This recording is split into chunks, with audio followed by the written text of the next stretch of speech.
Welcome to another segment of Cafe Talk with Pastor Glover. I want to start this segment off a little different. I want to talk to you about a project that we have going on. It is the Hero Project, Hero CD that by Blaze Youth Ministry at United Christian Faiths Ministry. We want to invite you all to purchase one of these CDs. Now I know the first thing you're going to tell me is, Pastor Glover, people don't listen to CDs. They don't even make cars that have CDs in it anymore. I understand. But it's not about just you listening to it. It could be a gift to someone. You may know someone that needs to hear this word, this music that are done by young people, by children, and you have an opportunity to share this with a friend, a family, a saved or non-saved person. If you want to get in contact with the people who, or you want to purchase a CD, I'm sorry, if you want to purchase a CD, we're going to have it up on the screen. It's going to be text Hero CD to 225-250-1970, and you can find that on the screen. And so if you're interested, we got just a bunch of good music on here, ministering to you, ministering to your spirit, some that will make you happy and jump around, and some that really make you get into a deep worship experience. And some of us need that deep worship experience. Amen? All right, with that being said, I'd like to introduce you to my guest for this week, Imani Durant. Please help me welcome her. What's happening? You good? Have that same old, you just be smiling all the time. That's good. So are you always happy? I try to be more now than I used to. Well, that's good. That's good. I mean, we all have our challenges and things we have to overcome. And I think that if we understand our relationship with God, I think that right there continues to give you joy. Mm-hmm. You know, sometimes you're not happy about situations, but if we can continue to have our joy, you know, we're better off that way. So let's talk. All right. So what's been going on with you in this craziness that's been going on? What's been happening? I've been missing a few people, been missing going out and, you know, being able to be with my friends and at school. Well, I don't miss the school. The school is the ghetto. That's just, no, we don't miss the school. I miss my school family and some of the teachers and some of the kids. Have you been able to connect with any of them since you've been out? I have, and I have been able to also see who are my real friends and who are not, so. Yes. You know, pandemics tend to do that. How about home? Have you all gotten into where, I know some of the young people are doing homeschooling. You know, they're able to keep up with their classes and their education and all that. Has that been offered to you all yet? About a month or so after we got released from school, we finished the year off virtually. Oh, okay, cool. So that, I mean, it won't be penalized. So when you go back to school, and I just want to make sure that we can understand that, how it's working from you all's point of view. When you go back to school, you will not have lost anything due to this. You know, if you were going to graduate, you're going to graduate. And if you were going to go to another class or another level, that's all going to still take place. Yes, sir. Okay, cool. So what school you go to? I go to McKinley Middle. McKinley Middle, okay. So ghetto school. So let's see, what grade you in? I'm going to 8th grade. 8th grade, okay. So you got what another year in the ghetto school? Yes, I okay. Do. I'm just saying ghetto school because you said ghetto school. So tell me what it's been like being at home. I mean, so, you know, we get up in the morning, we go to school, we are at school most of the day, mom goes to work, and everybody's going their separate ways, and everybody has their own space for a few minutes, but not now. Everybody is like right there in each other's face. What is that like? At first it was like, oh, I get to spend more time with my family, and now I'm just like, I don't want to be around these people anymore. I Yes, love them with yeah. everything in me, but Yes, I love it. I love it. I love that you all can be honest. You know, that's one of the reasons that Cafe Talk was born. It's because the honesty. You know, I mean, I believe that if more young people see you all be honest about Christ, be honest about life, be honest about the your pitfalls and stuff like that, I think more young people would be helped, you know. And even some adults, I believe that they would look at things differently if you all share your true feelings with them. And that's one of the reasons for Cafe Talk. So my understanding is you like to draw. I do. I think I've seen some of your work posted. I think your mom posted something just recently. It was beautiful, beautiful. You like to sing, and you've dabbled in liturgical dancing. Is that correct? Okay. So I know we have something here, but we're not. We're going to get to that. Oh Lord. When you draw, what are you trying to? Are you trying to express? Is that a way of expressing yourself? Honestly, it depends on, the day, whatever mood I'm in. Sometimes I usually tend to write more than I draw when I'm expressing myself.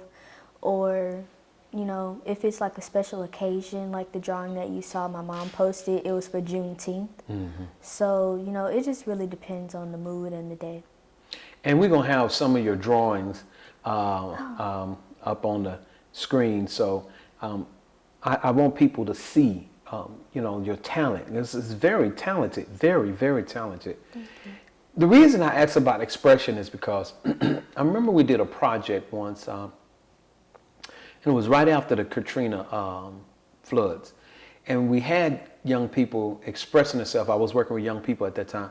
And as I've been working with young people for 20-some years. But we had them express themselves through drawing. Draw your picture, draw what your life was like before, and then now draw the new way that you perceive your life being.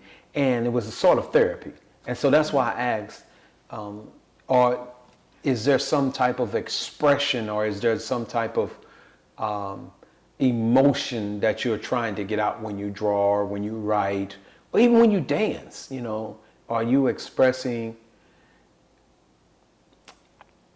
maybe things that you might not be able to say, or maybe just, happiness, whatever? I mean, tell me something about that.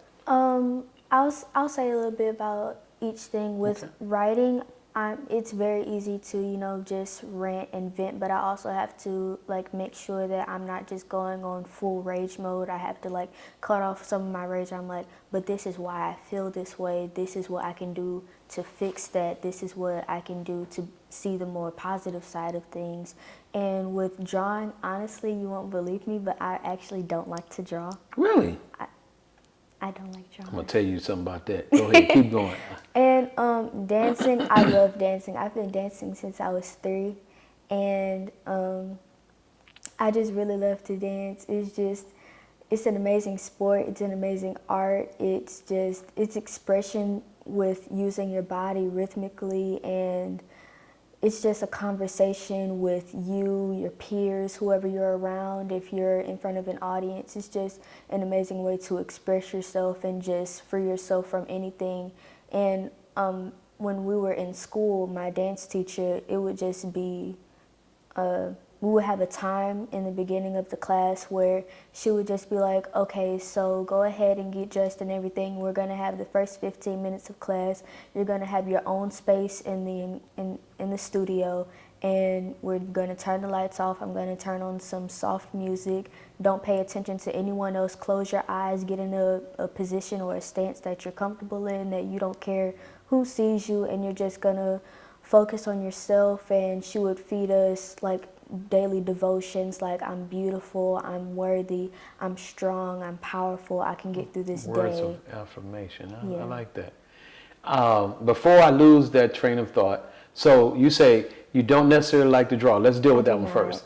So I don't like to draw now, but you're good at it, and they're going to see some of your work. But I cannot stand painting, like painting, but I can paint, but I can't stand it. Every time my wife has a project and she's like, "Well, it's going to require painting," I just Lord help us, Jesus. Let's find somebody.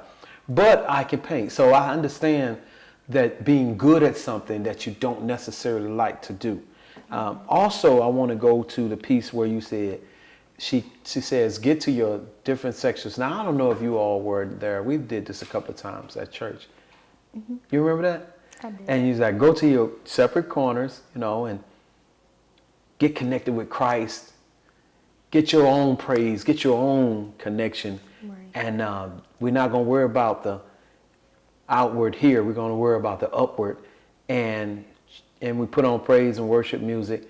And that sounds like similar to what you're explaining, except she uses words of affirmation and this, that, and the other. Right.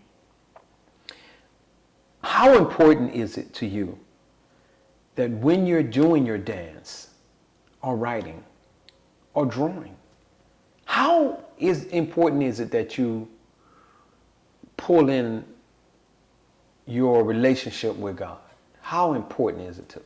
It's very important to me, especially when I'm performing, because you never know who's watching, and even if it's not about the people watching you, you have to let it be known that whatever you're doing, that's a gift from God. So if you're not praising Him and if you're not devoting what you are doing to Him, then it can just be easily taken away as easy it is for you to do it yourself, because you're not doing it yourself. It's all of your actions and your words and everything that you are doing through whatever hobby or talent or whatever activity that you are participating in is from God. So if you don't give Him the props for it, there it goes. And I always assume that everybody comes on Cafe Talk is saved. I never ask, are you saved? I am. How long you been saved? I've been saved since I was 6. Wow. So Wow. Now, so you've been perfect since 6, right? I have not been perfect. So isn't that what being saved is? No, it is not. Okay. That's interesting. Because, a lot of people think that being saved is not making no mistakes. Right. You can't do nothing. I mean, you can't have no fun. Yeah. Man, listen, you are ball and chain right now because you saved. What is being saved to you? Honestly, being saved to me is just knowing that certain things I won't be able to participate in, but at the same time, just because you're a Christian doesn't mean that you can't go to parties and you can't have fun. You just have to monitor what you're doing, and you have to be mindful that, well, God's always watching me. It doesn't matter if a church member is there or not. You have to just remember, God's watching me. Let me try not to do that. Let me, stay over here, stay with my group of friends. And it just really helps you realize who's good for you and who's not. Do you agree? Would you agree that being saved as a young person, first, it can be hard. It can be challenging, I should say. Yes. But would you agree that keeping yourself from certain things as a young person, young Christian, would you agree that could be beneficial to you as you get older if you stay that route? Would you agree that can be good for you, or do you think that it's better that I give my life to Christ when I get older? Honestly, I believe that whenever you're ready and whenever you truly understand yourself and your life and your purpose, I believe that whenever you're ready and whenever you think that you're prepared for that part in your life, then you should devote yourself to God. But that doesn't mean that before you can just be all buck wild and just reckless in everything in your life and just be like, okay, God, I think I'm ready now. Like, you have to continuously in your life, you have to make sure that you are being respectful to God, because He's the one that gave you your life. So don't just throw your life away and then be like, okay, Yeah. I think you can have your time now. Yeah. So what I hear you saying is basically when you come to the realization, because we know that everybody needs Christ. That's from a Christian standpoint. Now, people out there may not agree with that, but it's because they don't. Most of the ones that do think that way don't necessarily have the same thought process of Christ, the relationship with Christ that we have.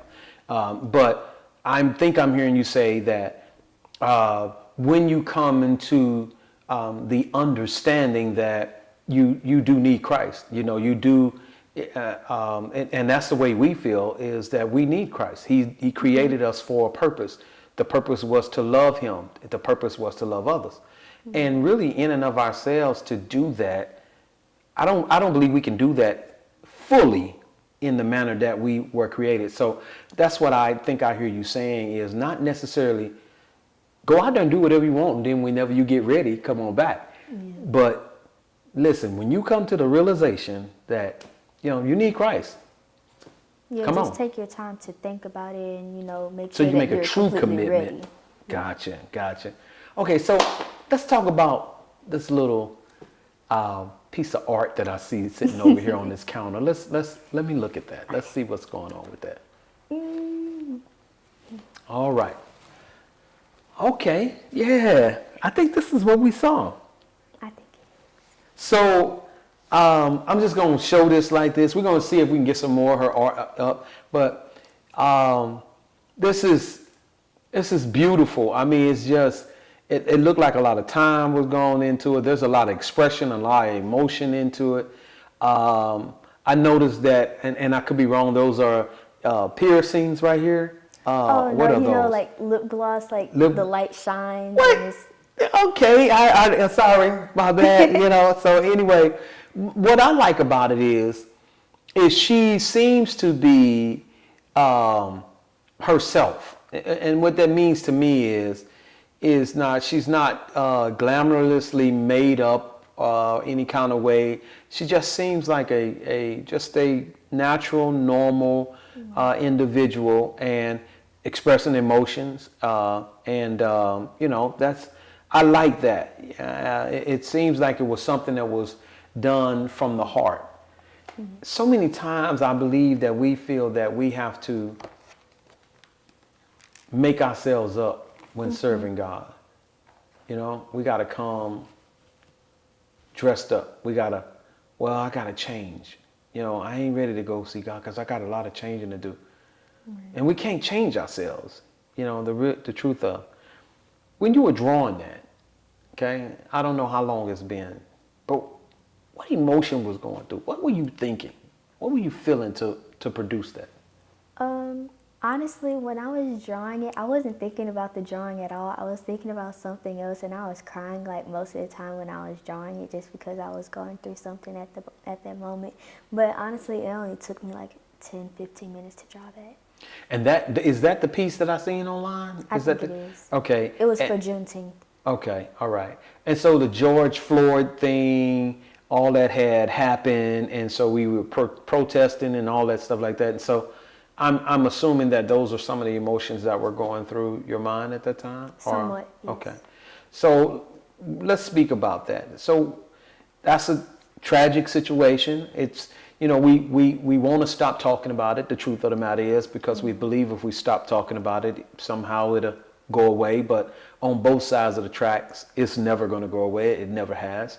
So let's talk about it. As a young person, how do you feel about that? I have very negative feelings towards it, but being that I am so young and because I am of the oppressed race, my opinion is not going to be heard. But honestly, you're entitled to your own opinion, and at the end of the day, Caucasians, their ancestors, they took us from our lifestyle and from our motherlands, and now they're killing us off and treating us like animals. They bought us in bundles, huge hundreds of thousands of bundles, and now in the millennial age, they're now killing us, and they're upset that we're here. And I'm just like, be mad at your ancestors. We didn't want to come here. And y'all stole America. Right. It wasn't even y'all. Y'all came from Europe. We were fine in Africa. All right. It's pretty powerful from a young person's perspective, you know? A lot of people say that. They say I'm mature for my age and I speak. And that's good. That's not a bad thing at all. The truth of the matter is we need more young people speaking out instead of acting out. Yeah. What's the difference? Speaking out is making sure that you are thinking about how you are going to, how should I say, react instead of retaliating. And I like it. Just acting out is just solely the single thought that you get in your head, yep, gonna hop on that train. And how old are you? I'm 13. Oh, okay. It's come by surprise. That's a good explanation. So many times we don't think, we react. We go and burn buildings. We go and smash and what type of protest is breaking into an ATM? I still do not know. So, but we have to realize, as many of us don't, we're hurting ourselves when we do that, really, right. Because now the focus begins to be on the negative things that we're doing instead of the negative things that are being done to us. Right. And as young people, 13, 14, 15, 16, we have to begin to think. If we begin to think with all the devices, social media, and all the things that we have, you all are a much smarter generation. You all could do so much damage, in a positive way if we just think first. Look, talking with you is awesome. I mean, matter of fact, you're telling me you're 13. That just, I don't know what I thought. I guess I thought you were like 15, 16 years old, but I like your attitude. I like your responses. I like where you're going in your thought process. Thank you. I think you have a brilliant and bright future ahead. I really do.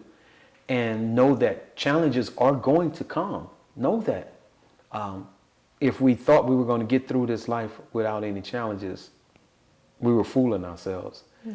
All right. He didn't say that it wouldn't be, the road wouldn't be rough. He just said he'll be with us on that rough road.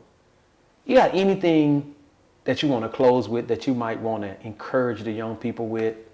Something that maybe somebody going through something, maybe they've gone through something that you might have gone through, or maybe they're going through some other storms. Maybe you can encourage them with just something. You got anything you want to tell them? You can look right into that camera and tell them. Honestly, all I would like to say is that from what I have been told and what I have experienced in my life, honestly, when people tell you that, it's going to be okay and everything, usually from my point of view, that just upsets me even more, because in that moment, it doesn't seem like everything is going to be okay. And from what I've gathered over all the experiences I've been in my life, somewhat it will be okay. Some happiness will return, but I don't believe it's going to be truly okay until we all get to, go home to heaven and God calls us home, because this world, it messed up when Adam and Eve decided to be deceived by Satan. That's when it all went wrong. That's when sin was created, and that's when a dark evil just decided to spread all over the world. And a lot of people start to question God about that and say, well, God is so powerful, why can't he just end sin just like that? He could kill sin just like that and kill Satan just like that. And I won't say that I know why, because I don't. God has his reasons for things. He's the head of the entire earth for a reason. So you just have to make sure that you are being faithful and you are, keeping your relationship with God strong, because nobody is going to have you and nobody's going to keep you motivated and keep you alive, because God is the only person that can do that. So if nobody else has you, make sure that you keep that relationship with God in check. Wow. Look, as she said, you're going to have challenges, and everything is not necessarily all right in the sense of being the way we think, but God has us, and whatever is going on, God will deliver you. He said, I will not allow you or to go through something or be put in a situation that I won't give you an escape from. So know that God has your back. I love the way she has put this. So I think that you young people should just kind of follow in suit in that. Just help me thank my guest, Imani Durant, and I appreciate you being here. I look forward to having you on again one day. I think that it'll be a blast. All right, so we're gonna do something a little different. Close us out, Miss Imani. Thank you guys for watching. Thank you for inviting me to your beautiful home. And make sure you guys tune in next week for Caleb Gibson being on the show, and we'll see you guys next week. Thank you for joining me on Cafe Talk with Pastor Glover.